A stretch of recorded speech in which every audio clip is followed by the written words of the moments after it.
I'm Calin Tarau, and I'm in the room with Calin Lee. We were both working on a project related to the topic we are going to present today.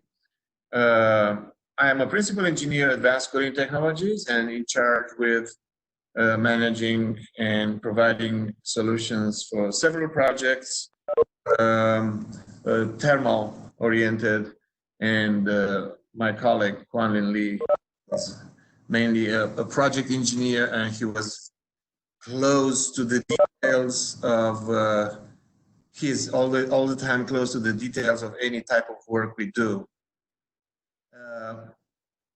So again, we for advanced cooling technologies. The topic I'm going to present today is a program, the results of a program, AR Phase 1 for NASA JPL from Pasadena, California. We finished the project in February, and it was a Phase 1, and we are waiting for the results of the work of Phase 2. The topic is, as you see on the slide, thermal concept for planetary ice melting probes.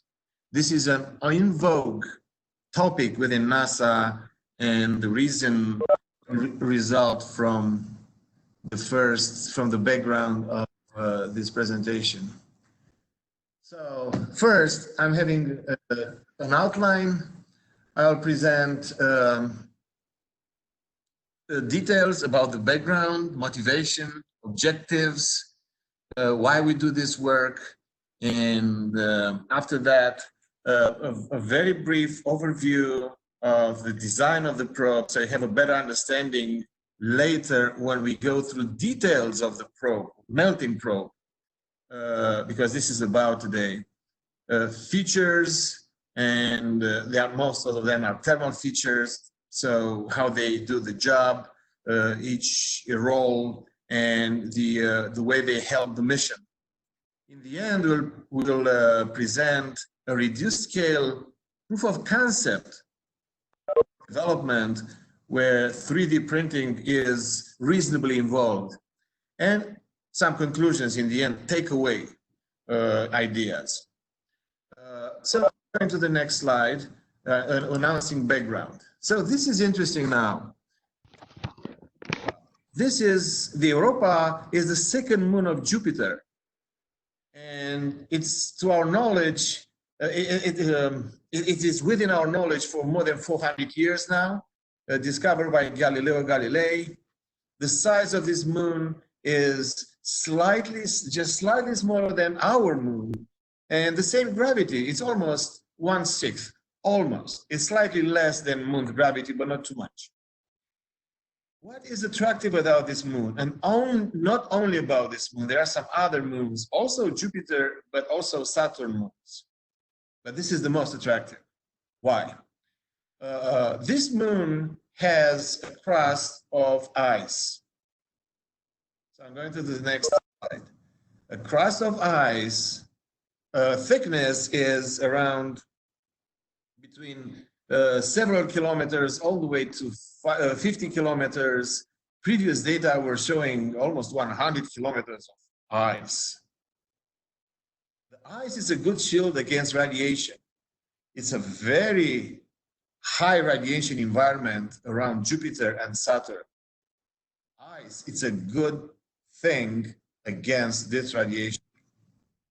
Europa doesn't have atmosphere. It mostly consists of particles resulting from sublimation of the surface of the ice. But most of them fall back. Now, under this crust, it is liquid water. Now, many moons have liquid water, like Enceladus, Ceres. Titan is Saturn's. Ceres, I forgot, Ceres of Enceladus is also Saturn's. Then we have two Jupiter moons, interesting, and two Saturn moons.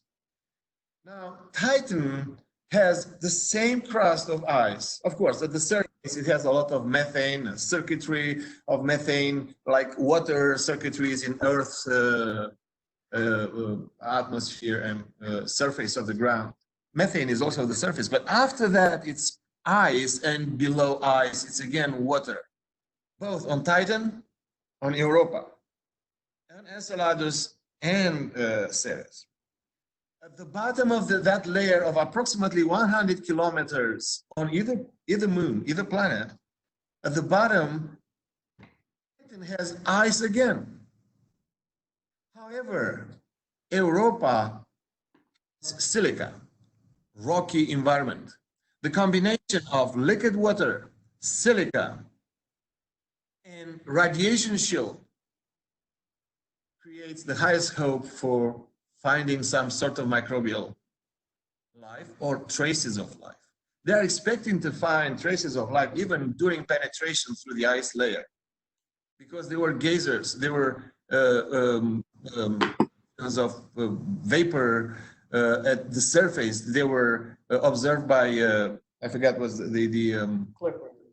No, Clipper, not yet. The other, the one which plunged into Saturn atmosphere. I forgot the name.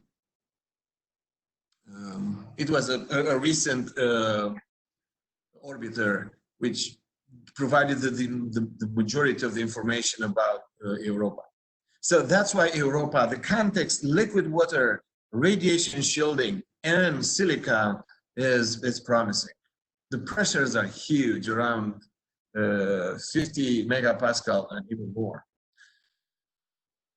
So NASA is having requested ideas, concepts, innovations for penetrating the ice. The first step is, of course, there are steps of orbiting. There's an Europa Clipper going to be sent very soon to do a lot of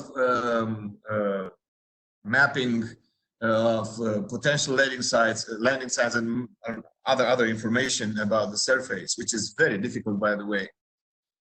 But in terms of penetration, NASA asked for ideas of penetration probes. Can be drilling, can be melting, or combination hybrid approaches. ACT proposed a melt probe with several features, and these features are addressing several challenges during this penetration, and you will see next. So we got this contract, and we worked for 6 months proving our points. So in terms of design requirements, this probe needs to be powered. Power can be only nuclear. Solar at that distance, and of course solar within the crust is not, it's out of discussion. Now, if it's nuclear, it can be a nuclear reactor or a radioisotope. And we mentioned waste heat because we need electricity on board. So the power, the initial power we use for electricity generation, and the majority of the waste heat will go directly to melting at the front of the probe. We know that we are if we generate 8 kilowatts in the probe, while in the ice, the entire, even if we generate electricity, in turn will be waste heat in the end. So the entire amount of waste heat will go into melting. So we address this based on radioisotope systems, and NASA prefers radioisotopes. Now, challenges.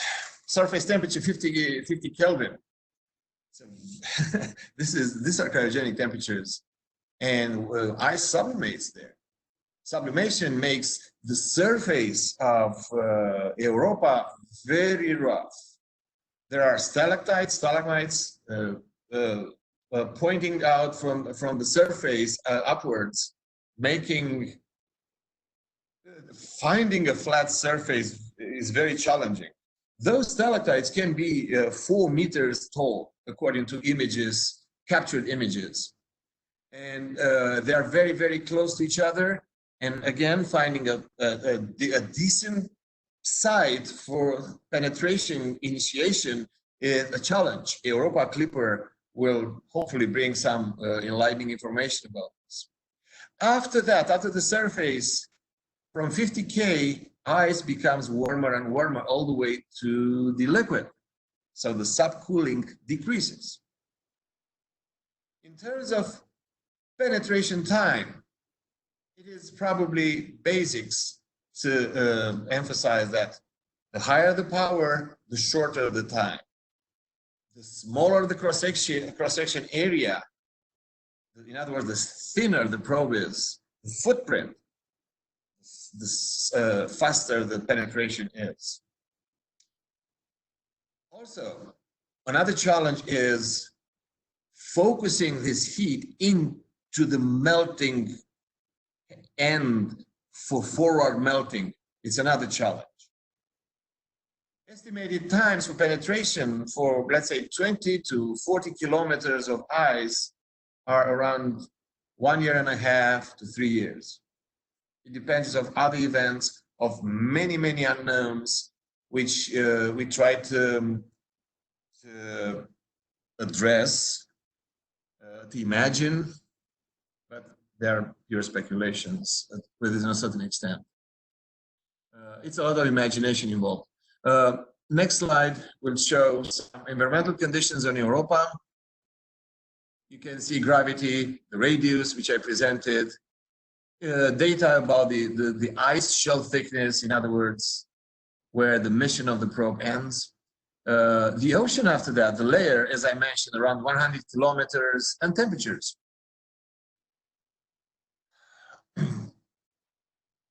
Now we go and talk a little bit about the probe. NASA automatically said our probe must not exceed 26 centimeters in diameter.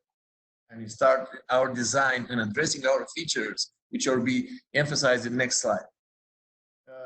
We have a total power on board of 8 kilowatts.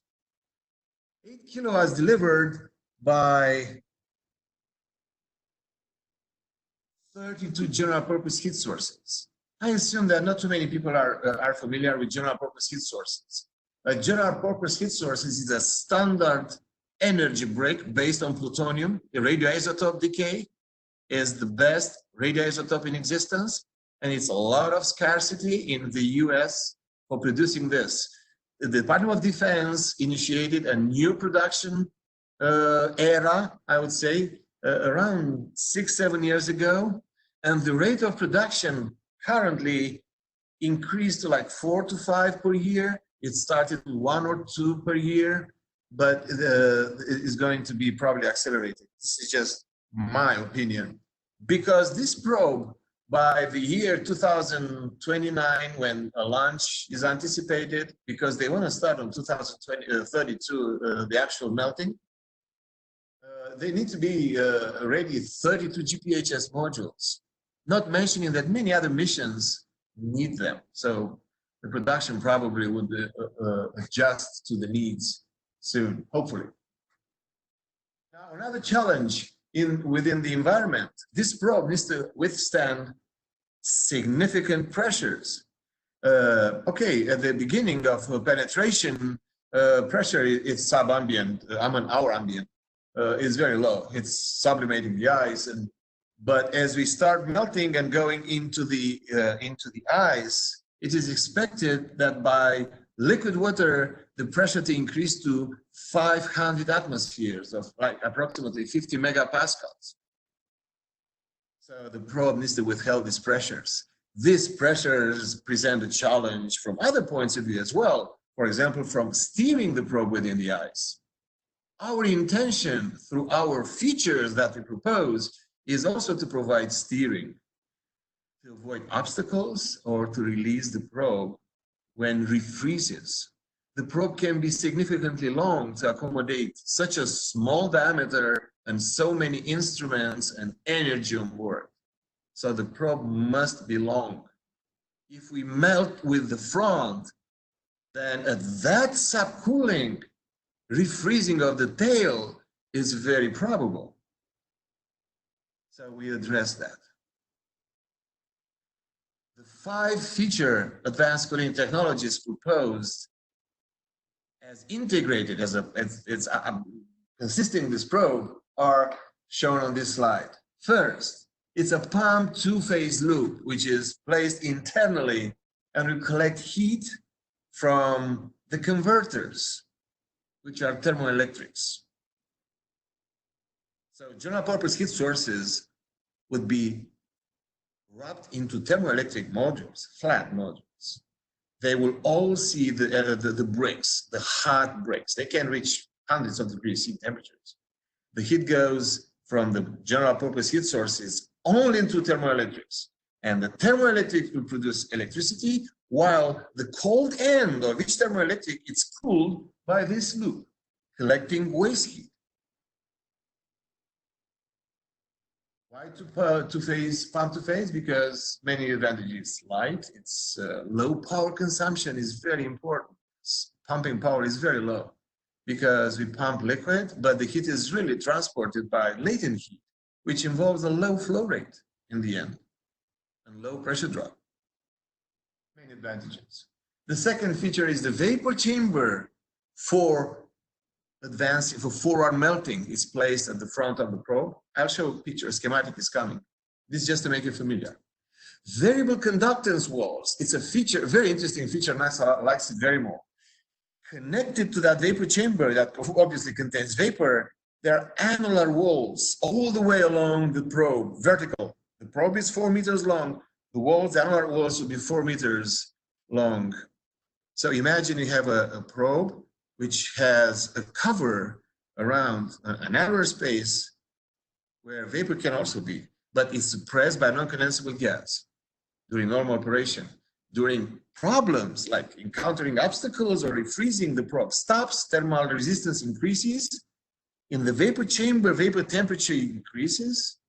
So then the non-condensable gas vapor front is pushed upwards, melting laterally, wasting heat, of course, but saving the probe out of trouble. And this is passive. The other feature, number 4, is a certain shape. This is where 3D printing came into action.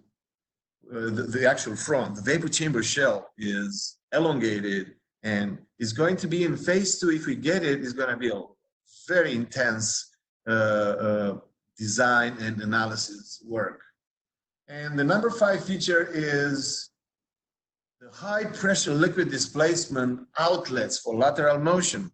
So the probe will have outlets along its length, of course, that are capable of purging in either side. We want liquid displaced within that pressure environment, the liquid to push the probe into the opposite direction and melting little by little lateral, with the lateral side, to move away from unmeltable obstacles. It is anticipated the ice crust is not uniform, it's not ice, they're unmeltable. Salinity is increased, there is anticipated salinity or meteorites or debris into the ice that cannot be melted. If the probe encounters such an environment without having provided features like this, then it's a showstopper. It gets him stuck and is done. The mission is ending. However, this displacement probe can work in 2 modes. You see, as the pressure from the surface to the bottom within the ice increases, it reaches a certain point, the critical pressure of water. So before reaching that, the liquid can be purged out by vapor development in some pressure vessels, you will see. But after we go below a certain depth where the pressure becomes supercritical for water, we don't have supercritical water, just pressure is supercritical, then we run into compressed liquid. So we cannot create vapor. So then the operating mode is different. We just heat liquid, expand liquid, release, contract liquid, and it's a cyclical operation. This slide shows, again, the schematic. Now, I understand it probably would have been ideal while I was describing those features to have this slide or the probe itself. On the right, it's a very preliminary architecture. I will start with the phase 2 pump to phase loop. It's the blue, it is the tubing. The breaks of energy sources are these brown ones. There are stacks of general purpose heat sources. They have evaporators there. They cannot be observed here. It's just the pump to phase loop, collecting heat from them and going downwards to the vapor chamber. This is the vapor chamber. It's a very sophisticated vapor chamber, many compartments. And also this vapor chamber contains the condenser of the pump to phase loop. It's going to be an interesting heat transfer environment inside here.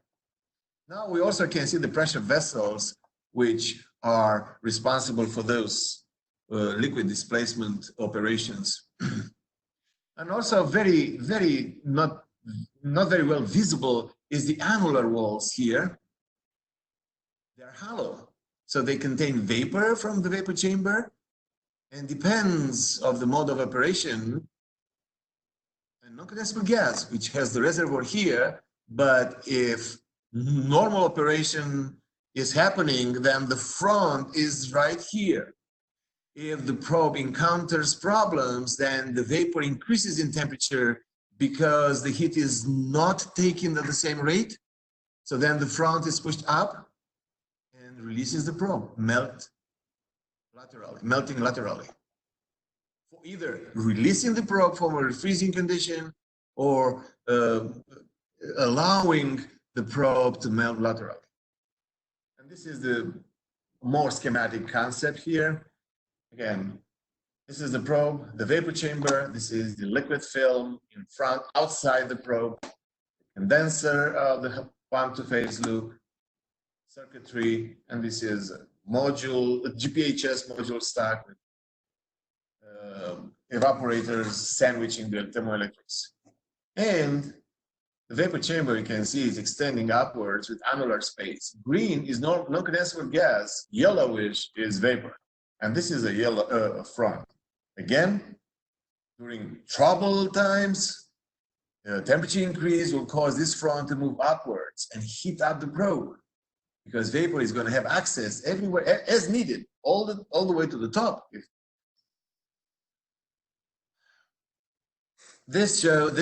I'll probably go faster to certain slides, and I apologize. I forgot to mention in the beginning that I can answer questions at any time. This shows a heat path within the probe. So the heat originates from the general purpose heat sources. I forgot to mention, plutonium is so good, it can generate, the half-life is 87 years. So in the beginning of the mission, it generates around 250 watts. The mission is anticipated. The brick is activated on ground. So for the break, that's when mission starts. So transit to Europa is around 2 to 5 years, depending on choice of timing of launch and trajectory and stuff. And the penetration, as I said, around 2 years, 3 years. So the total time is probably maximum would be 7 years.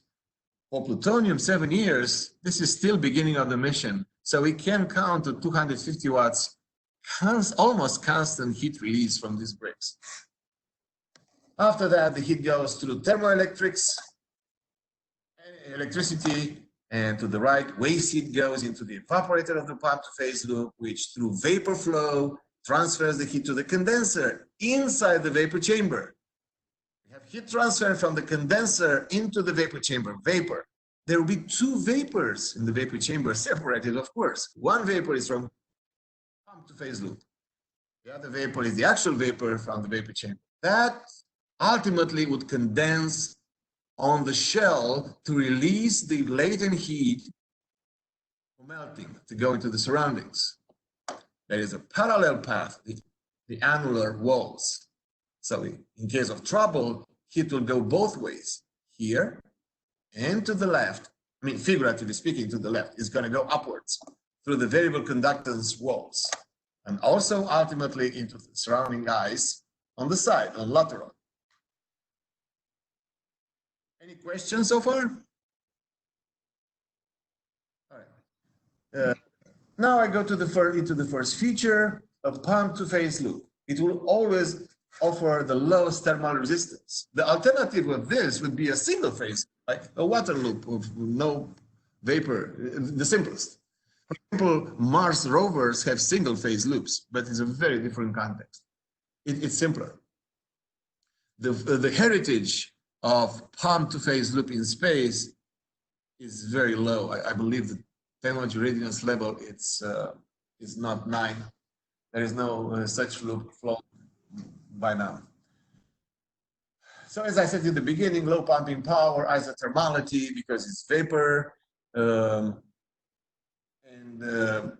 can easily handle variable thermal loads, even though thermal loads variation is not very much expected. And it's a very light configuration. And this is the schematic. This is the stack of general purpose heat sources. So imagine this is much longer than we show here. It's much taller. And this is schematic again. So we have liquid loop, vapor loop, consisting both the same two-phase loop, the pump loop. On the right, you have a detail about the evaporator. We can see the general purpose heat sources going, providing heat to the thermoelectric converter, and after that, the waste heat is collected by the evaporator. These are vapor lines. This is the liquid line. Liquid will always provide, the liquid line will always provide liquid through a wick structure, which is seen here. You do anticipate this vapor chamber, these evaporators to be 3D printed at that time. We are 3D printing similar evaporators for loop heat pipes. They have similar configuration.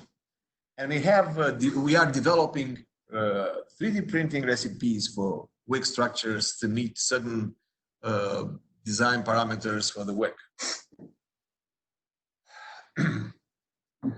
This shows another image of a cross-section through the probe, and the way we arrange the GPHS modules inside is less important for us. These are detailed project details, but just for those who are understanding this, I'm showing these details. So these are the evaporators. They are not identical. The sides are, some sides are narrower, some sides are longer. So the evaporators can be double line, liquid line, or single liquid line. This is a view showing a thermal resistance chain, which is probably not worth to go into details right now. What we have here is interesting, is the condenser of the pump to phase loop, which in fact is totally into the vapor chamber. So I'll explain this. The vapor chamber starts here and all the way to the bottom. This is the melting front. We elongated it to decrease thermal resistance. Imagine this is 26 centimeters in diameter, and you need to put 8 kilowatts of waste heat through this. Ideally, of course, they will not go through this, all of them. But the intention is to focus as much as possible the thermal management of that heat through this forward melting. So because it's a whole vapor chamber, and we need liquid return to climb through the wick structures to the evaporation sites, then we compartmentalize, because this liquid return, right, would be against gravity all the time. Yes, the gravity is low. This is a good thing. But for conservatives, we made compartments. We are far, this is cartoon, we are far from anything happening, so we have time to change this. So we have 3 compartments of vapor. Yellow is the vapor from the vapor chamber. Brown is the vapor from the pump two-phase loop. Both working fluids are water in this vision of the configuration. All our calculations are around water. So vapor is coming, condenses inside, latent heat goes through the walls, the condensate accumulates here. Now, on the other side of the walls, you have wick structure again, and evaporates into the vapor chamber, the other water, the other liquid, and the vapor will condense on the walls, whatever is cold spots. And the walls are supposed to be cold spots within the vapor chamber because they are the sink for the whole vehicle. And the heat after that, after condensation, heat goes into the environment. While the condensate and is collected by wicks, and they go back to the outer surface of the condenser. will have detail about this condenser in slide 19. This is the condensate from the pump to phase loop going back into the liquid circuit. This is incoming vapor, and now whatever is stripped here, it's the vapor chamber. Any questions? Yeah, that shows the same thing. More suggestive, we have vapor condensing here inside the pump to phase loop, and now the other vapor departing here and condensing on these walls. And some wick structures screen we anticipate, but will evolve probably up to until that time. This is just principle of operation. Again, this is one vapor, this is other vapor. They're not the same, but they're water. But this belongs to the vapor chamber. This belongs to the pump to phase loop. And this is the condensate of this vapor.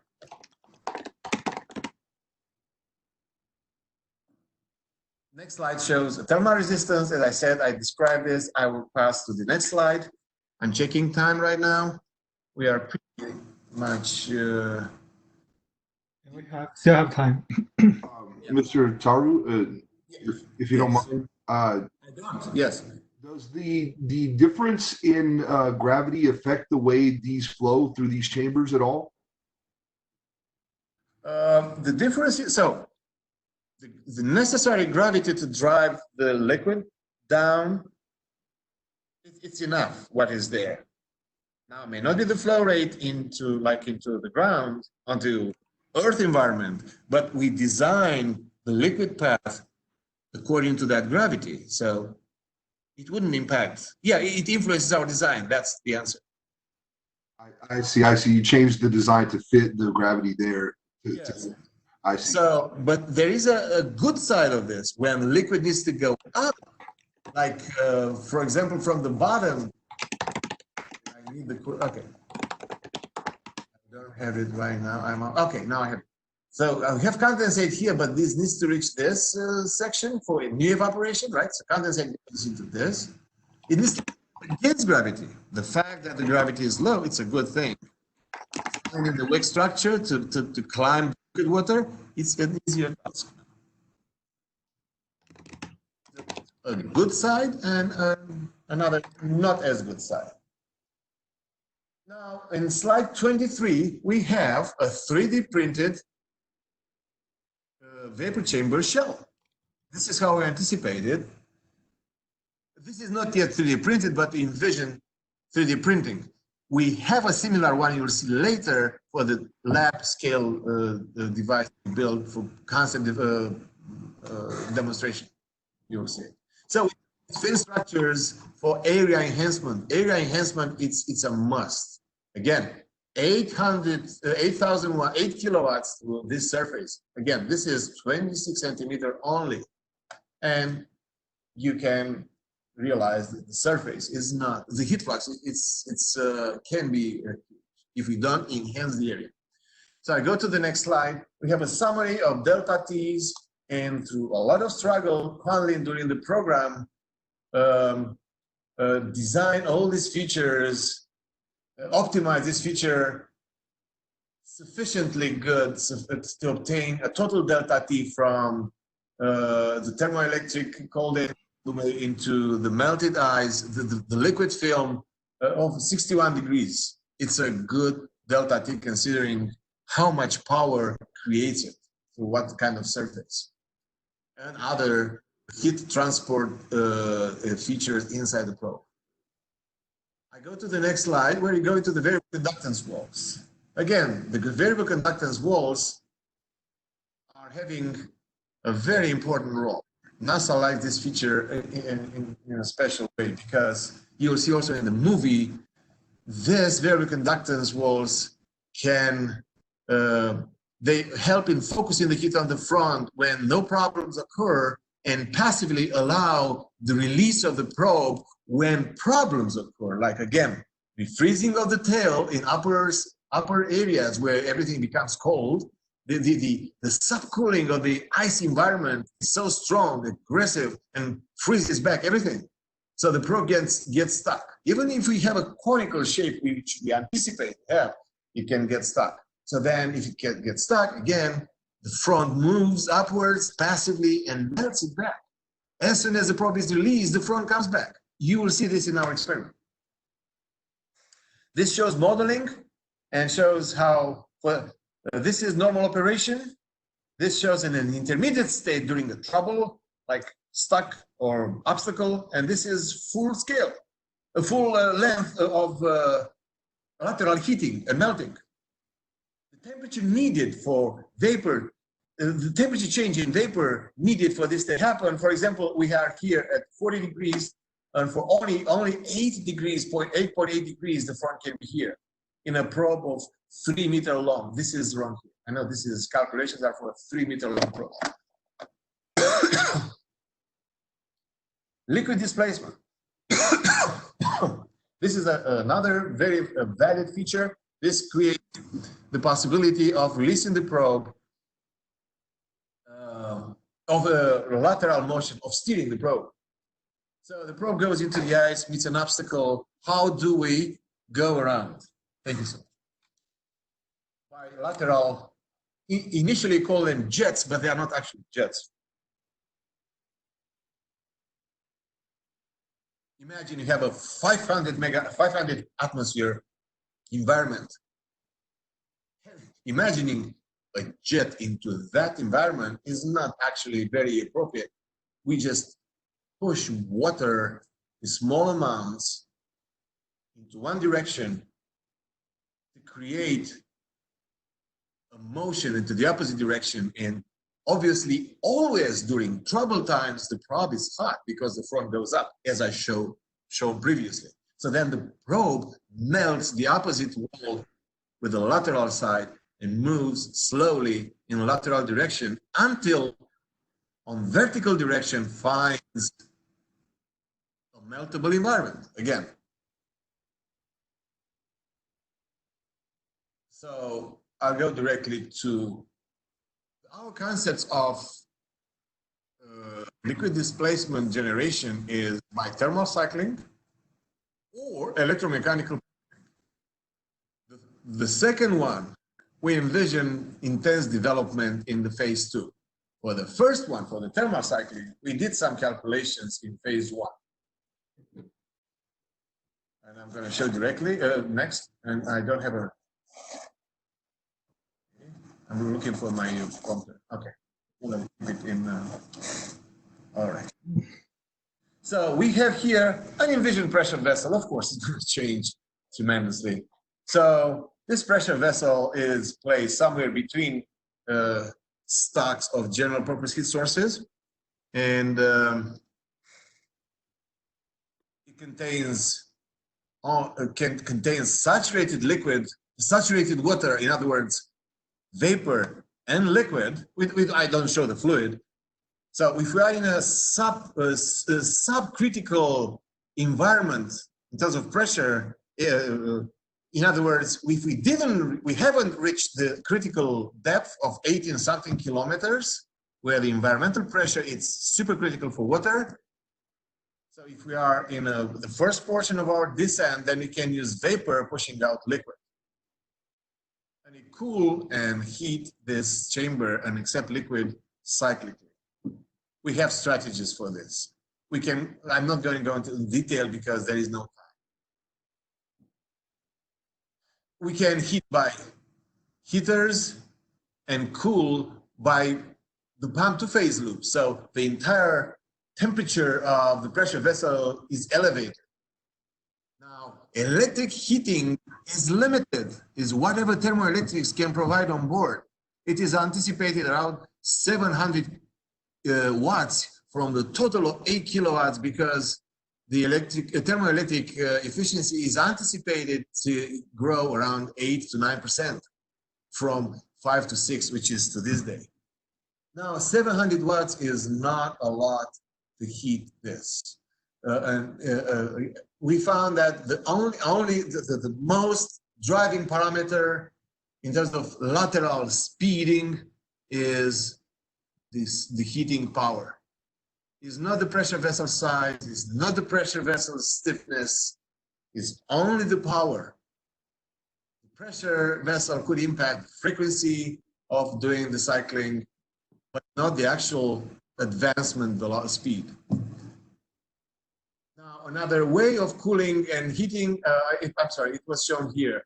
We can use cooling from environment and heating from the pump to phase with waste heat.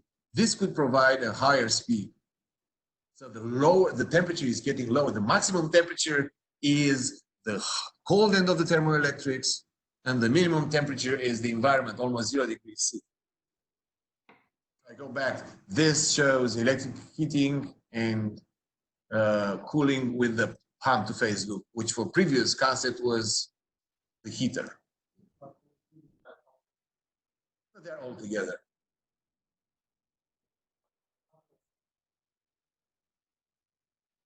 No, that's water replenishment. You know, it's yeah.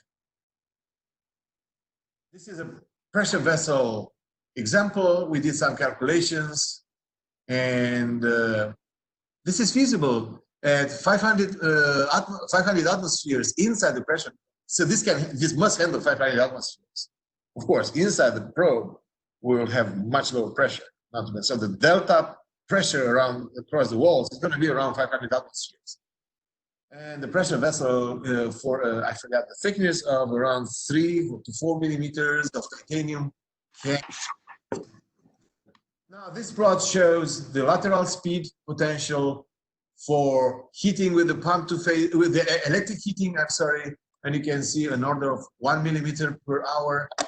If we have higher power electric plus GPHS modules, which is it's from the heat pump phase loop, then we can accelerate in the upper areas of descent to much more than 6, 7, 8 millimeters per hour, and the supercritical depth much lower than around 3 millimeters per hour. This is showing how simple an electromagnetical pumping concept be.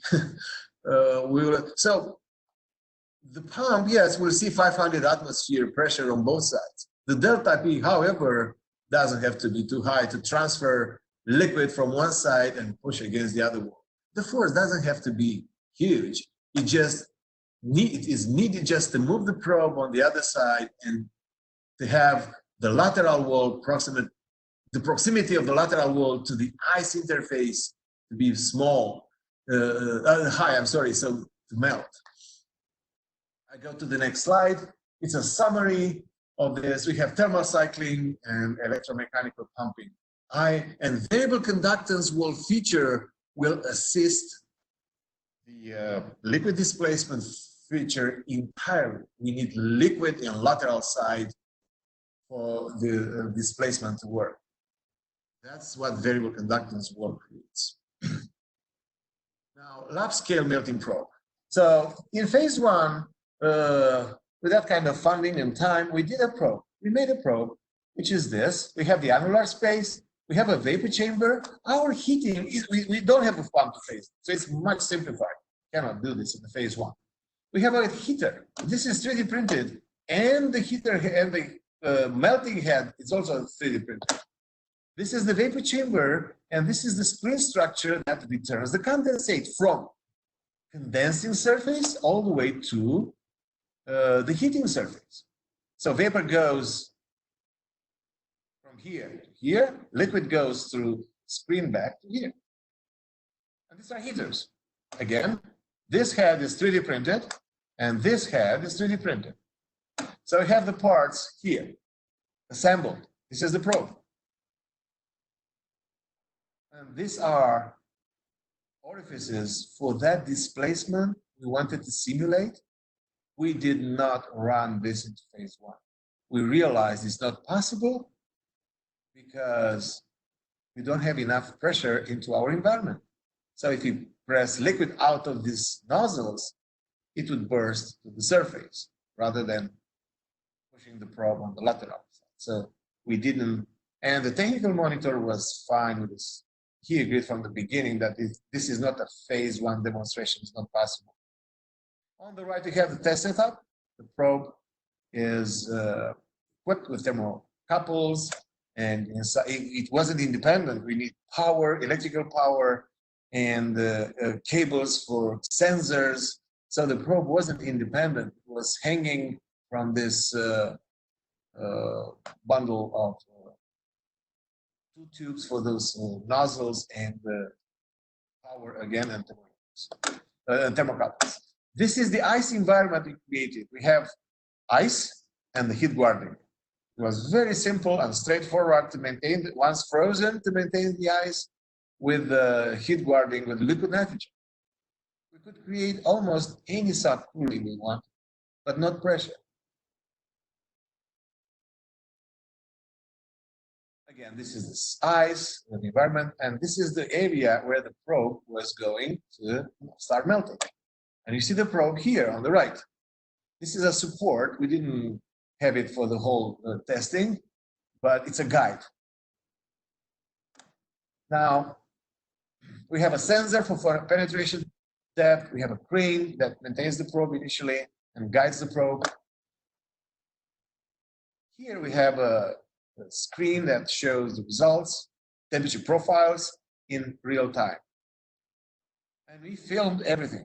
And you'll see 3 movies that show how variable conductance walls release the probe when it's in trouble. It freezes or meets an obstacle. This shows a CAD model again, and the temperature thermocouple distribution. All the thermocouples were on the outside of the probe. However, only 5, 6, 7, and 8 were directly on the probe and seeing water. From 9 to 22, they were under another layer of insulation. Now, here we wanted to see how the probe would be if we didn't charge non-condensable, but only working fluid, which was methanol. We were afraid, because we were working at lower temperatures, we were afraid about freezing. And also water working at 3, 4, 5 degrees, as we previously thought, vapor is very thin and it cannot carry too much. So we work with methanol. So first, non-condensable gas, it's a temperature distribution, almost uniform, isothermal through the pipe, through the probe.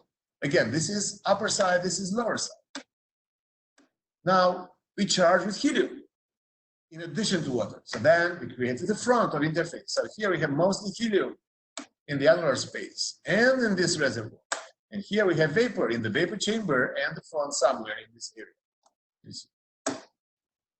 Thermocouple 9, 10. So it's here. See, the front starts. Right. Now, we did a test, a preliminary test of calibration with a charge probe in ambient, applying, I believe, 100 watts. And the front was out all the way to thermocouple 17, somewhere here.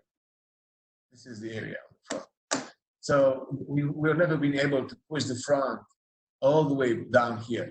No problem. For the purpose of phase 1, we know how to fix that. We identified the drawbacks of the design. Now, in the water, we sunk the probe into 1 degree Celsius water, very capacitive. So the front ran away back to here. So only the vapor chamber contains vapor. The rest of it is non-condensable gas blanketed. So heat's really is focused on the front. Now we go to the first test and shows depth of penetration. We went here for how much? Just 12 inches? No, I'm sorry. This is an initial test that shows how the front moves as we go into the ice. We place the probe onto the ice, but most of it is in the air. The more we go into the ice, the colder the vapor will become, and the front is compressing more and more the vapor, because the vapor pressure decreases, so the front is winning. The non-condensable gas is winning against vapor. This shows an image. We'll have much more relevant later. This screen will be presented later, shows the depth of penetration, this number, time, and the temperature profile on the probe. half of the body is submerged. You can see the front is all the way in the vapor chamber, almost. Now, the entire body was submerged into ice, and you can see the subcooling of the ice, it's enough, so it maintains an interface. It maintains the ice around the probe. We are afraid if it's not enough subcooling, we may melt everything. So it was fine. We calibrated what kind of power we work with and what kind of subcooling would work with ice to have a relevant test. These are data about the probe. The probe was 3 inches in diameter, 11 inches long. And this is a first test of the freezing and self-releasing. The probe starts mission, goes into the ice. Oh, it's getting stuck. You can see the front going to the front.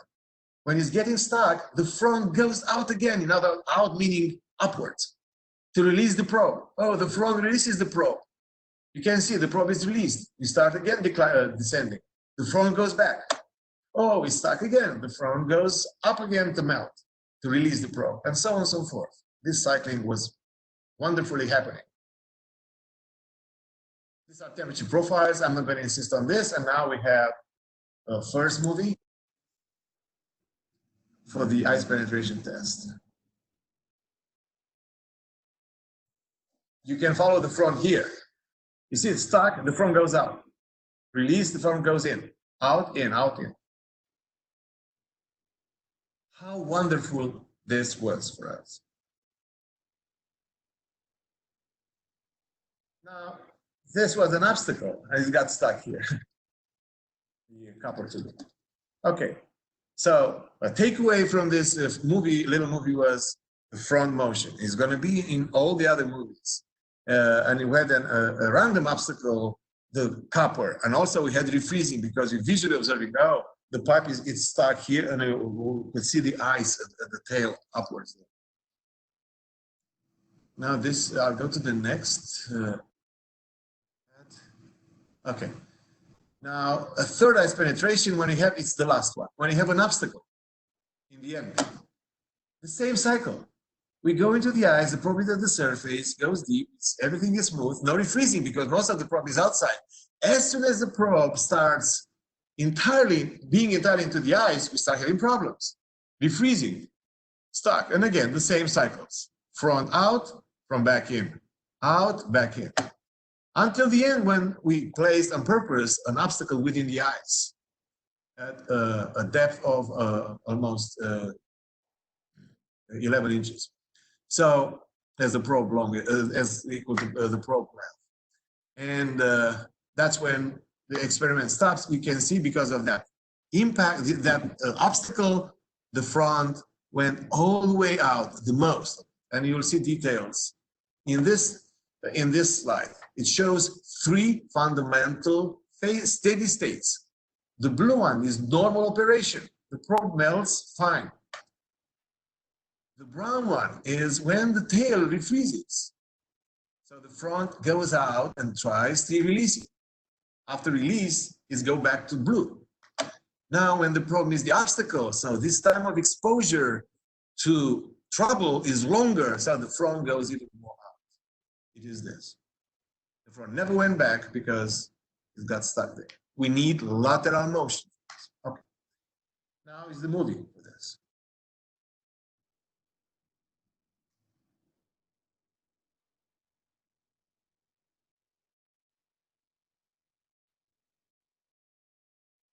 You need to watch this to the screen, how the front goes out when it's getting stuck.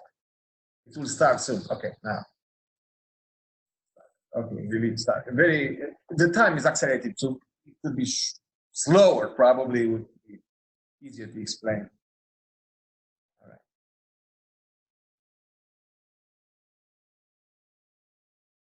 And now we are in the obstacle, and front goes the most to the right.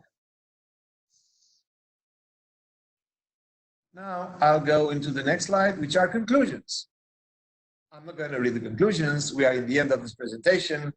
I presented to you a thermal concept of a melting probe. Again, everyone recognizes, starting with NASA, that the most challenging problem such a vehicle through the ice has is thermal. Thermal challenges will dictate mainly the configuration. After that, of course, there are others like robotics, structural, having releasing relays along the descent for signal transmission, instrument placement. There are many, many, many other problems to solve both internally and externally of this problem. But first is that we need to solve the thermal issues. Everything is going to go around thermal issues that we solve. Thank you.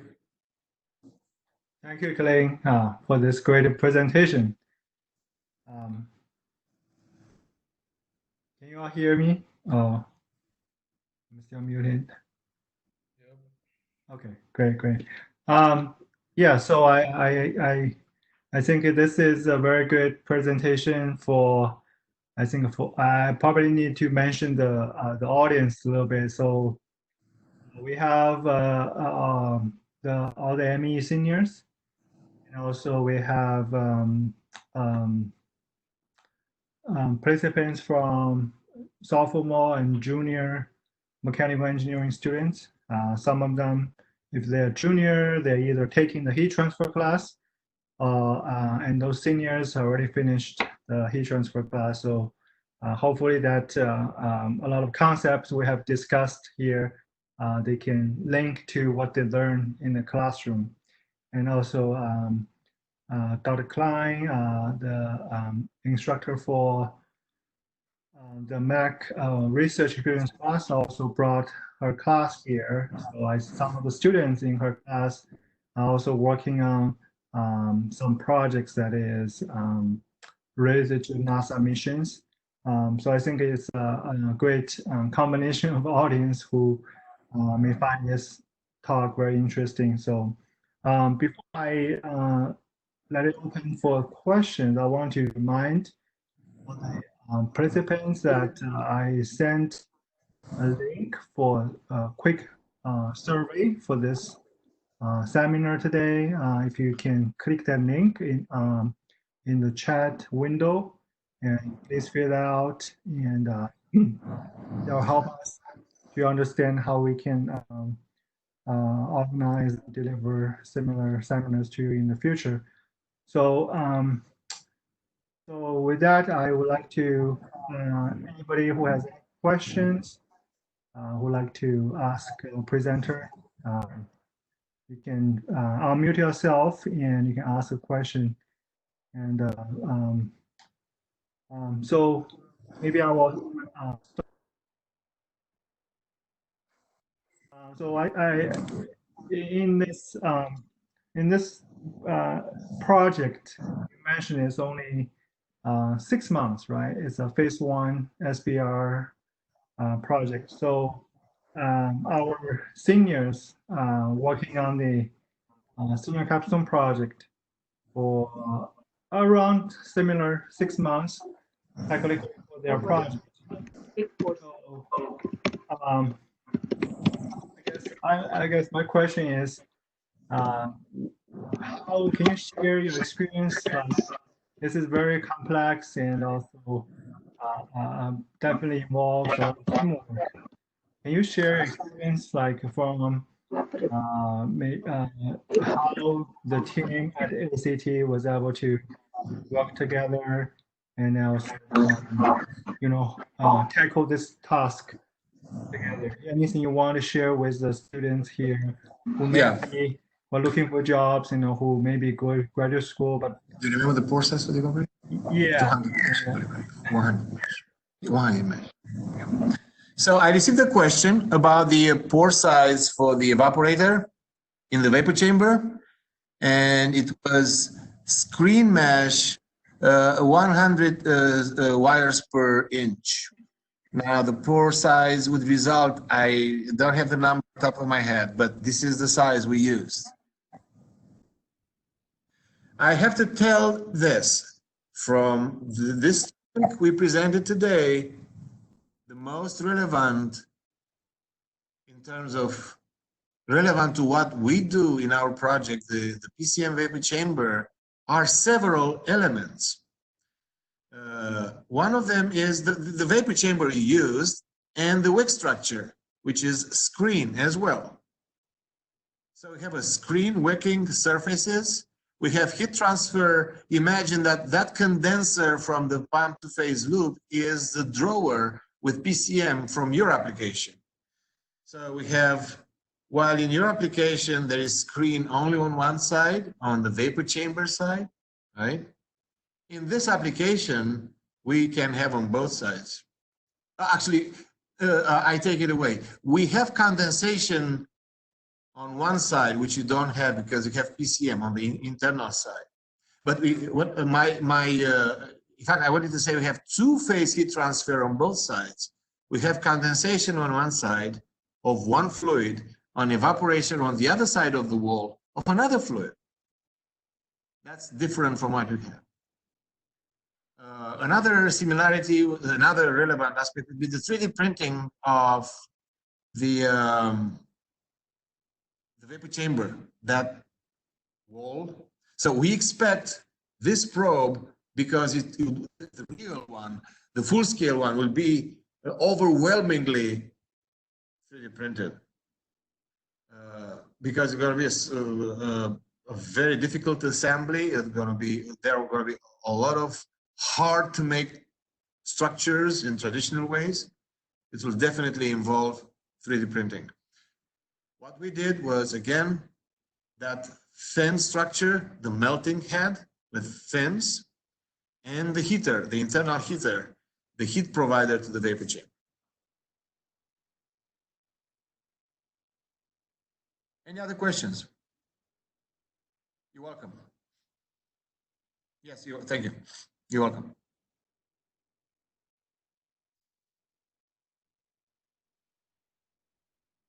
Yeah, so Calin, hear me? Yes. Yeah, I didn't hear. Now, yes, now I hear you. Okay. Yeah, I had a question earlier, just to, I guess, for the general audience. Like, this is not technical, but just a general question. So I know you finished your project within 6 months with your team at ACT. So I guess for the graduating seniors or the junior students, that what is your anything you can share with them, like regarding working on a complex project like this? You know, how you you know, your personal experience, like So what typically, yeah, we when we start the project, always very carefully our budget resources and time resources and personnel resources.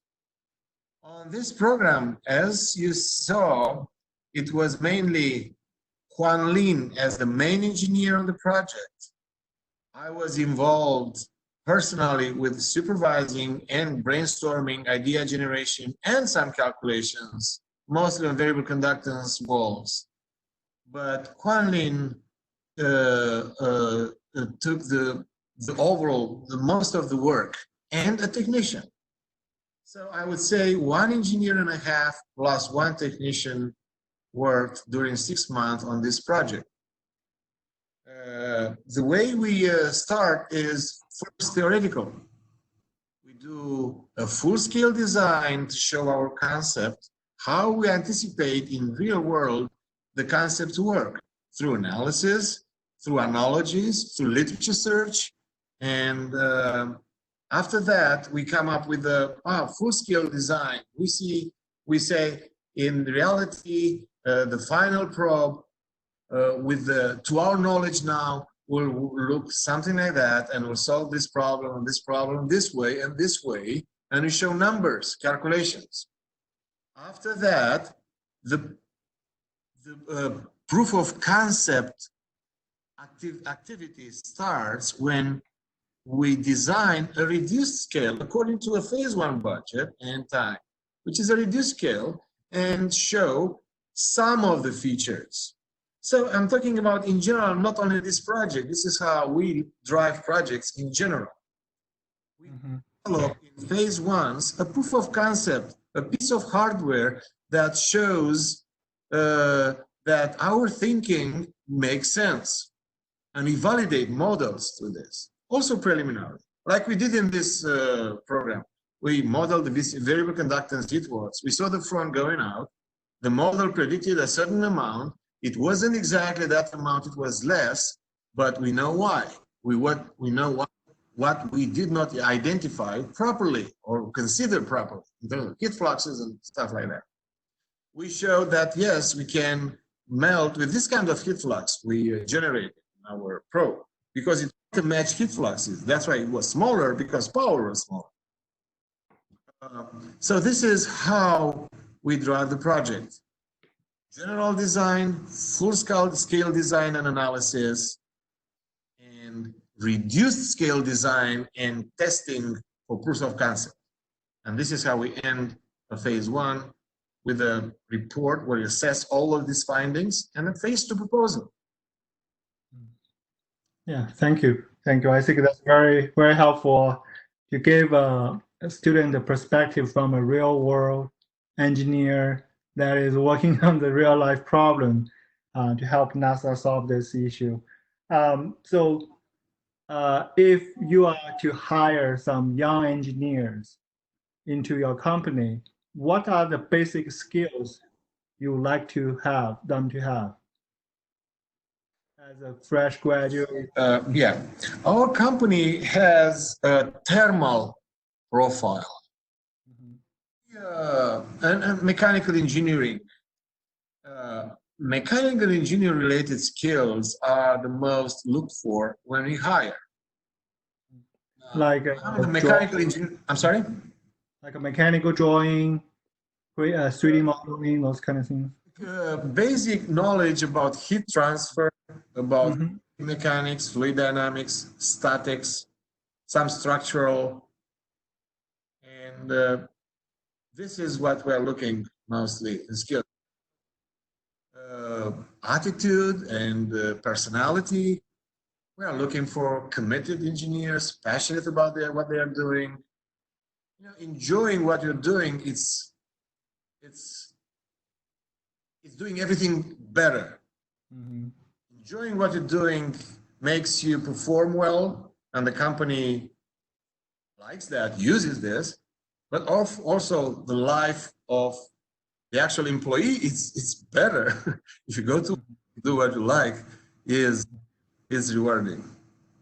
So we are looking for a broader set of skills, technical around thermal heat transfer, thermodynamics, fluid mechanics, and some structural, as well as personality-wise. Even engineer is an ideal case.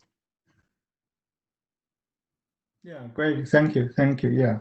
I hope that provides some very helpful information for the students who are looking for jobs, or looking for the next step of their career. I think the general comments you make applies for different industry, if they, not only for heat transfer, thermal, but for all the other industry. I believe that's the things they are looking for. So I was trying to ask you, like, because I think I saw his name. So we had this student group work on a NASA challenge Roscoe last year, which is also to design a water extracting device. You drill through a multiple layer of different structures to get the ice underneath, which is in concept wise similar to what you just presented today, is to understand how we can design the device to get the water from other planet. So, but our student was relying on the knowledge learned from heat transfer class and trying to understand and to design, and it was a good experience for them. I think it's it just reminds me of that project they have worked on when you presented this topic. So just there are similarities. Yeah, I'm imagining.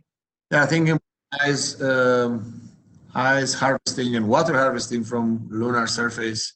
Yeah. Some similar conditions of sublimation at the surface. Yeah. I think that project was for the Mars, I believe. Mars, Get okay. water. Yeah, yeah. So, Lunar drilling now it's in vogue very much with this Artemis program. okay, okay. Yeah. Any other questions from the audience, from everyone? Oh, I have a question here. How would I, from Brandon, how would I improve the wick structure? Okay, the wick structure is responsible with liquid return from condensation sites, which is lower in this, it's in terms of elevation in this case, and back to evaporation sites, which is elevated.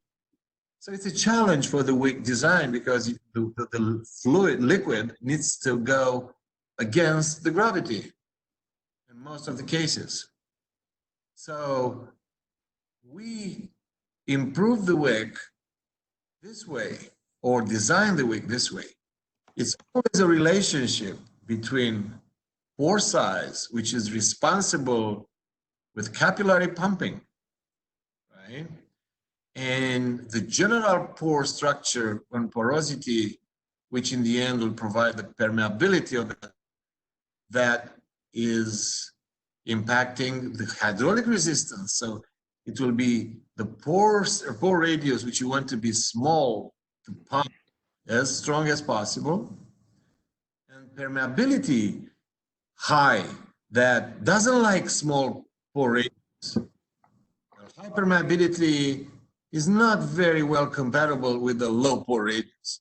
So a happy point needs to be somewhere reached. So we can, that happy point needs to be such a way placed that it allows through that permeability and that pumping or whatever liquid working fluid is to go against gravity for that distance at that flow rate. This is how, in general, actually I gave you a summary of how wick is designed.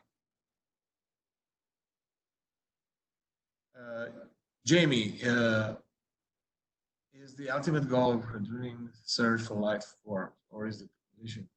Okay, yes. The ultimate goal is finding life. This is the overwhelmingly is the main goal. There are ice environments on many planets and moons, but this is why Europa is wonderful, and it's the target for a lot of research, life finding, because of the natural context there. Liquid water, silica, radiation shielding. That's the main goal, life finding. The composition of ice, liquid, it will be a consequence. Yes, they will know information about the composition on their way to life finding. Can you elaborate a little bit on your view on the advanced manufacturing of 3D printing in the heat transfer area, or in terms of NASA missions, as you know? In terms of 3D printing, we plan to 3D print parts, or we plan to design configurations, internal structures, having in mind that now it is possible by using 3D printing. Actual 3D printing recipes, or I'm not familiar with them at all.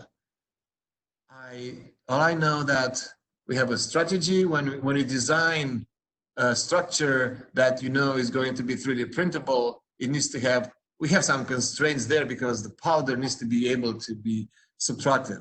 But other than that, we are like in a three-dimensional domain compared to a two-dimensional domain we were before, when 3D printing wasn't a tool for us. And I'm not sure if I'm asking, I'm sorry, answering your question, but we do envision that this probe, because of the complexity because of the, I say complex, internal complexity, which is wrapped in a very compact envelope. It's very hard to achieve at the same time. Yeah. 3D printing would be fundamentally helpful. Probably 3D printing, this wouldn't be possible, what we tried to design and come up in the end. Because I know, like, for example, the looped heat pipe traditionally is very difficult to manufacture, right? And very, well, it is costly to manufacture. Costly, yeah, it's the involved in 3D printing in a loop heat pipe is just to drive the cost down, not making it possible. In terms of probe, I'm talking about another level. It's 3D printed makes it possible. The price doesn't matter for such thing.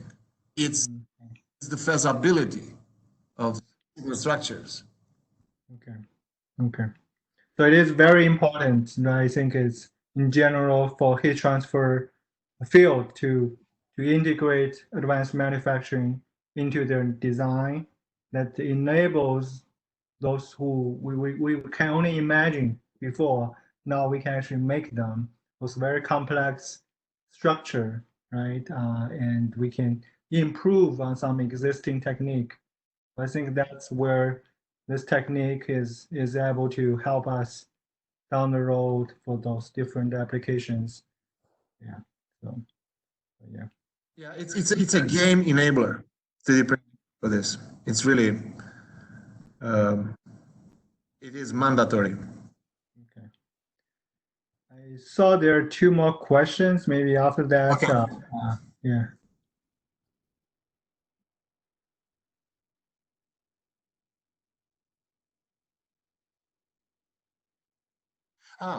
When I said the powder needs to be, according to my experience, 3D printed structures need to remove from cavities remaining powder. When you have cavities, you have powder there. Now, I can tell you this, in a loop heat pipe, when you do wax, it is almost impossible to remove all the powder from those tortuous cavities, but having powder in those cavities, it doesn't hurt. So that's what I meant. My knowledge about 3D printing is not in terms of recipes, how the laser heads are aligning materials, powder spreading, and no, I don't know about this. All I know is the strategy when you design, the strategy you have in designing a 3D printed structure that goes into a 3D printable structure, you need to take care of how powder is to be removed. In some cases, there are milder conditions. Powder can just stay there. So that becomes an easier task.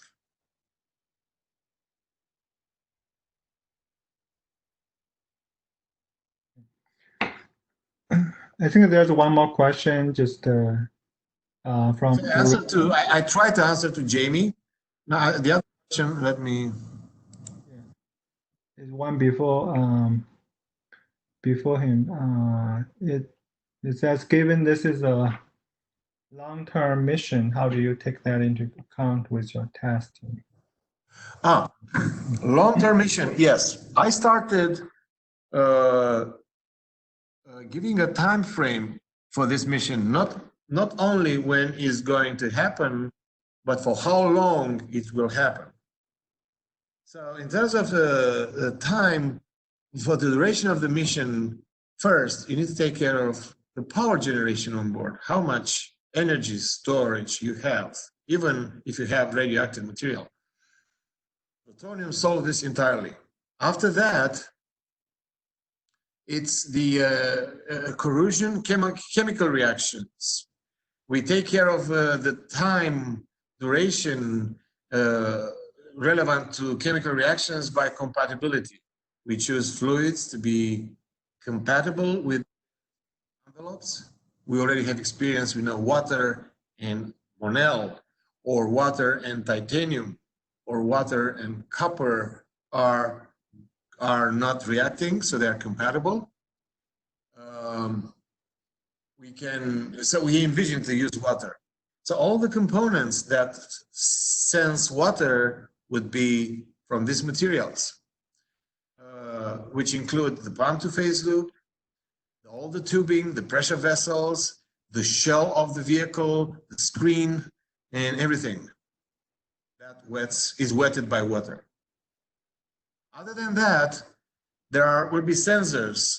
It's beyond my knowledge. They were all, of course, rated to a certain time to resist in these conditions. It's a very complex. My answer is mostly referring to our thermal management. It's mostly compatibility related and availability of power.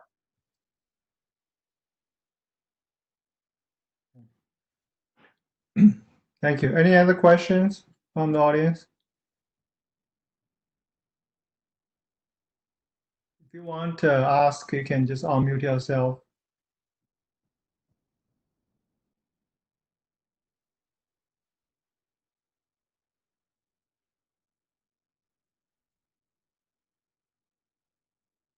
All right.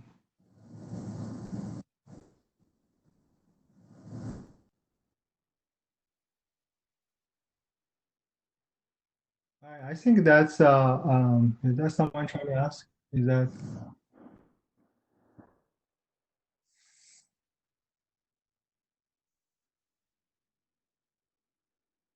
all right? So I think yeah.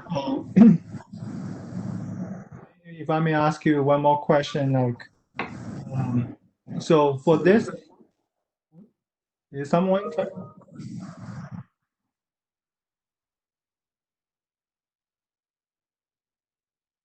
I think it was the mic was on, so let me repeat my question. So I guess for this particular project that, so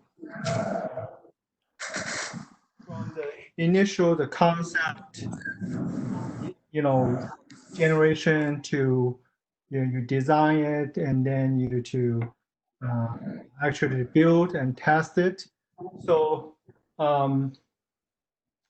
so how is this process, I guess from your personal experience that, before you joined the industry, you probably had some course project, you had PhD or in your master degree, or even undergraduate degree. So how do you compare them?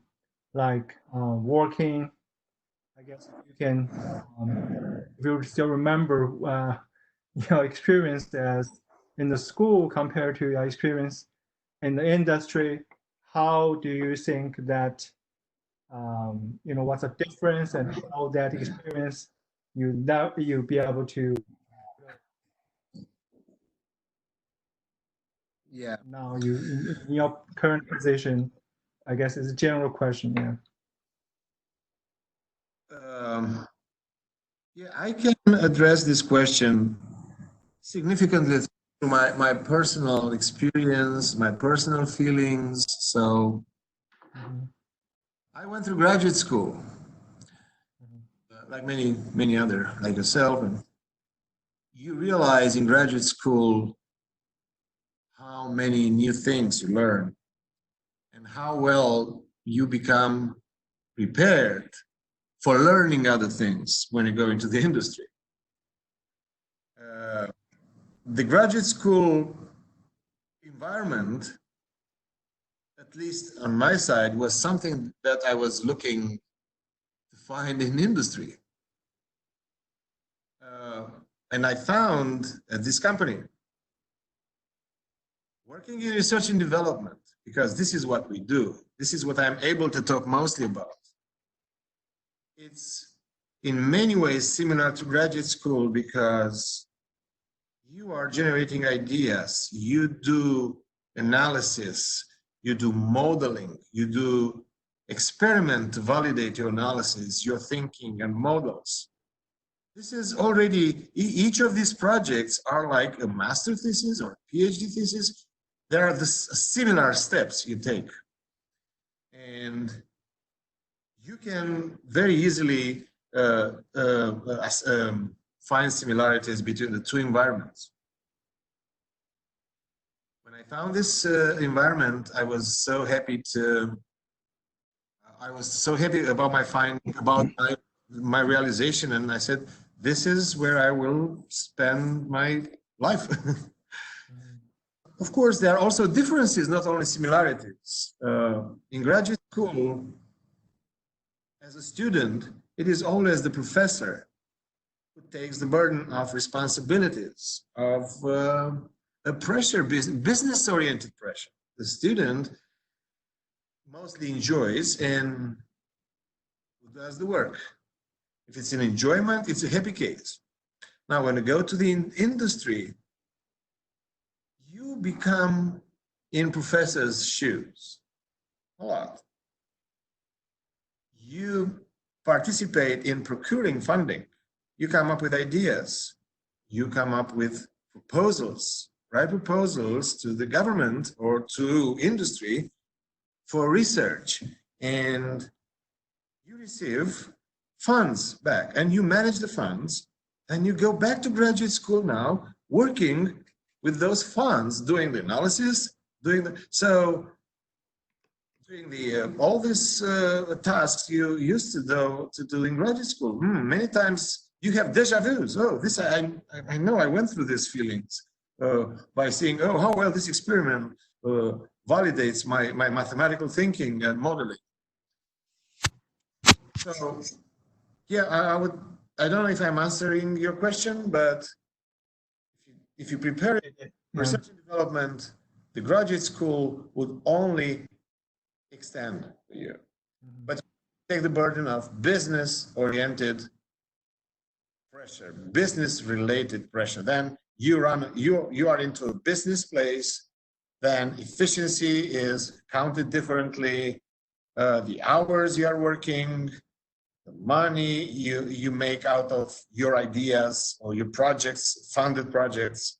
And this is another side, of course, it's the real life. Thank you very much. I think a lot of students are looking for industry jobs, so I think it's very valuable to them to listen to the experience, from you, a person like you, to share with them. I would add something. We can have we have engineers in product development, which is different. So the research and development it's more like in graduate school. Development, you work mostly you need similar knowledge. School is not as needed, but is welcome all the time. And in product development, theoretically, you take whatever the research and development produced in terms of idea and the basics, and after that you do a product, and you start doing analysis, finite element, fluid dynamics. Also, simulations are present in that world, but at a more close to a final product level. Not too many findings are looked for. It's just the final shape of the product. It's even more business-oriented, their product. In other words, you can be as well a product development engineer, not necessarily research and development engineer. Okay. Thank you. Yeah. If there's no other questions from the audience, maybe we can just end here today. But I want to remind all the students, please complete the survey. And also I want to thank Calin for taking your time off your busy schedule to share this very interesting topic today. And I just want to mention that we're working closely with Calin and his team on some other projects we have with NASA.